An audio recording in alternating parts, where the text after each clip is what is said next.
안녕하세요. 미국 주식하는 임계님입니다. 오늘 미국장 한번 보겠습니다. 구독과 좋아요 부탁해요. 오늘 시장은 엔캐리 트레이드가 얼마나 더 청산될지, 여기에 지정학적 열풍은 어떻게 될지와 같은 불확실성이 존재해 장막판 흔들리며 3대 지수는 일제히 하락을 하는 모습을 보여줬죠. 우선 3대 지수는 장 초반 나스닥이 2% 이상 올라 강세를 보였지만 장 중반 하락세로 전환했고, 오름세를 보이던 기술주는 대부분 하락하면서 시장 전체 분위기에 부담을 줬는데, 이에 시장은 여전히 불확실성이 커 엔캐리 트레이드 청산이 마무리됐다 볼 수 없는 데다 이란의 이스라엘 공격도 일촉즉발의 상황이라 할 수 있죠. 이로 인해 당분간 이 같은 높은 시장 변동성은 지속될 것이라 생각이 들며, 이러한 이유는 이미 나스닥이 마이너스 3%가 두 번이나 나왔기 때문에 앞으로 변동성은 확대될 것으로 생각이 들며, 이에 며칠간의 랠리 후 또 다른 작은 매도세가 펼쳐져도 놀라지 않을 것이라 생각이 드는데, 이에 따라 주식시장의 피어인 그리드 지수는 20까지 내려와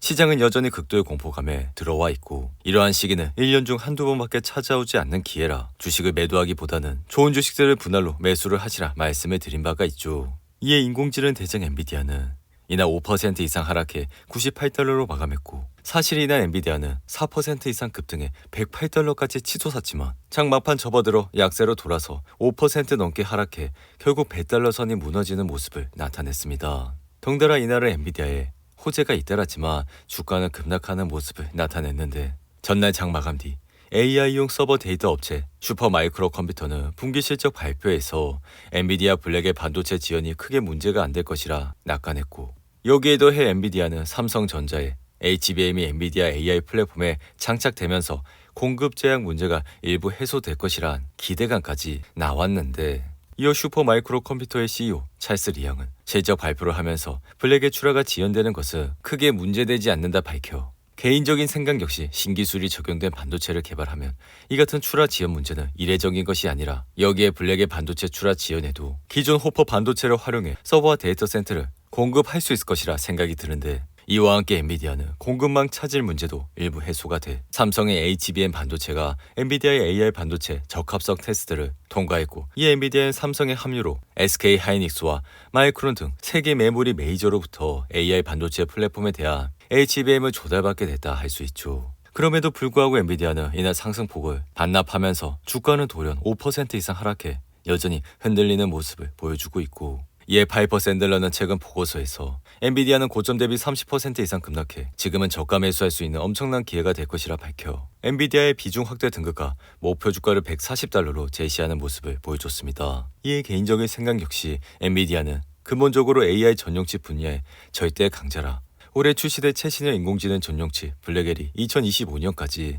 엔비디아의 수익을 끌어올릴 것이라, 이에 엔비디아는 다시 한번 상승을 할 수 있는 계기가 만들어질 것이라 생각이 드는데, 한편 지금의 시장 분위기는 지난 패닉보단 훨씬 개선이 됐지만 이번 변동성을 유발했던 핵심 요인은 해결되지 않고 있어 어떤 기준으로 보더라도 시장은 과매도 상태라 단기 반등은 할 수는 있지만, 의문은 시장의 연쇄 매도로 몰고 간 침체 우려가 완화되었는지 여부라 앞으로 변동성은 지속될 것이라 생각이 드는데, 이에 이번 변동성은 미국의 7월 고용 데이터가 예상보다 나쁘게 나오면서 경기 침체 우려가 커진 탓에 본격적으로 불거졌고, 이러한 연착륙 시나리오 속에서 주가 밸류에이션이 완벽에 가깝게 높아져 이러한 상황에서 성장 데이터가 약화돼 페드는 적극적으로 금리를 인할 의향을 보이지 않으면서 시장의 조정의 배경을 만들었다 할 수 있죠. 이에 페드의 딜레마는 다음 FOMC 회의까지 6주가 남았고, 시장은 참을성이 없어 페드가 시장 희망을 들어줄 때까지 높은 변동성이 계속해서 이어질 것이라 생각이 드는데, 이에 나스닥 시장은 이날 2% 이상 상승을 하며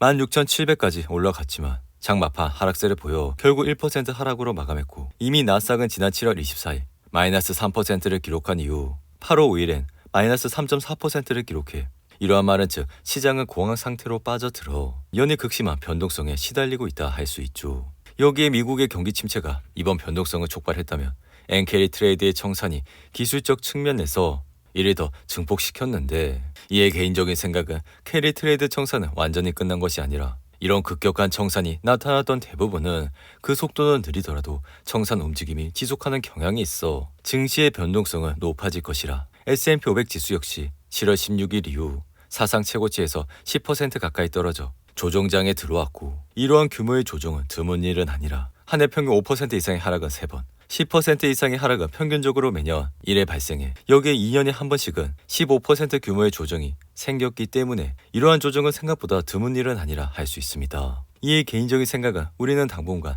변동성에 익숙해져야 한다 생각은 하지만 지금은 완전한 약세장의 가능성이 작아 일정 시간 이후 증시는 다시 회복할 것이라 생각이 드는데 한편 테슬라는 또다시 머스크 리스크에 직면해 유럽의 한 대기업이 테슬라의 전기차 구매를 중단하면서 주가는 4% 이상 하락해 191달러로 마감했고 이에 독일 약국 체인점인 로스만은 테슬라의 전기차를 구매하지 않겠다 밝혀 테슬라의 주가는 연이어 흔들리고 있는 모습을 나타내고 있죠. 이로 인해 테슬라는 지난 7월 10일 263달러를 찍은 이후 하락세를 보여 여기에 7월 23일엔 2분기 실적 발표 이후 주가는 12% 이상 폭락해 흔들리는 모습을 보였고 이어 이렇게 펀더멘탈이 무너진 이후 주가는 200의 이동평균선 아래까지 내려오는 모습을 보여주고 있죠. 이에 개인적인 생각은 테슬라의 주가가 많이 내려왔지만 이미 테슬라는 5개 분기 연속 어닝 미스가 나와 주당 순이익은 여전히 시장의 예상치를 밑돌고 있고 매출 역시 이전에 50% 이상의 성장세를 보여주고 있지 않아 다가오는 3분기의 실적을 확인을 하시고 투자를 해도 늦지 않다 말씀을 드린 바가 있죠.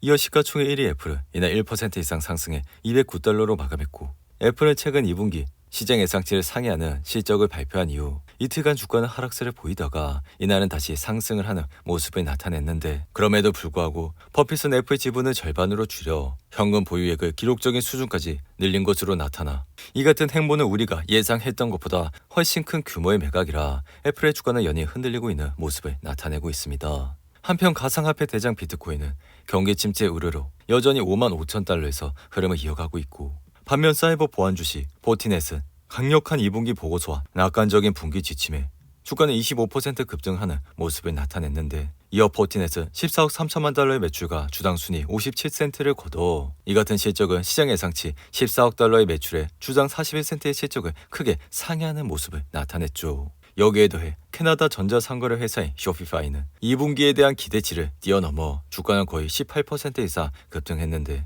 반면 승차 공유 회사인 리프트는 예상보다 부진한 3분기 지침을 밝힌 이후 주가는 17% 이상 하락했고 에어비앤비 역시 3분기 예상보다 약한 수익 지침을 밝힌 이후 이날은 13% 이상 폭락을 했는데 이어 서버 회사인 슈퍼마이크로 컴퓨터는 매출과 주당 순이익이 시장 예상치를 하회하며 주가는 20% 이상 하락을 했고 반면 클라우드 네트워크 회사인 루멘 테크놀로지는 시장 예상치를 뛰어넘는 실적을 보여 주가는 32% 이상 급등을 했는데 이어 업스타트는 매출 1억 2,800만 달러, 주당 17센트의 조정 손실을 기록해 시장 예상치를 상회하면서 이날 주가는 40% 가까이 상승을 하는 모습을 나타냈습니다. 반면 리비아는 2분기 순 손실이 1년 전 기간에 12억 달러에서 14억 6천만 달러로 확대되며 이날 주가는 7% 이상 하락했고 AMD 역시 8%를 녹아 최고 선택으로 반복했음에도 불구하고 주가는 1% 이상 하락을 했는데 이어 바이오 회사의 암제는 시장 예상치를 하회하는 실적을 밝힌 이후 이날 주가는 5% 가까이 하락을 하는 모습을 보여줬죠.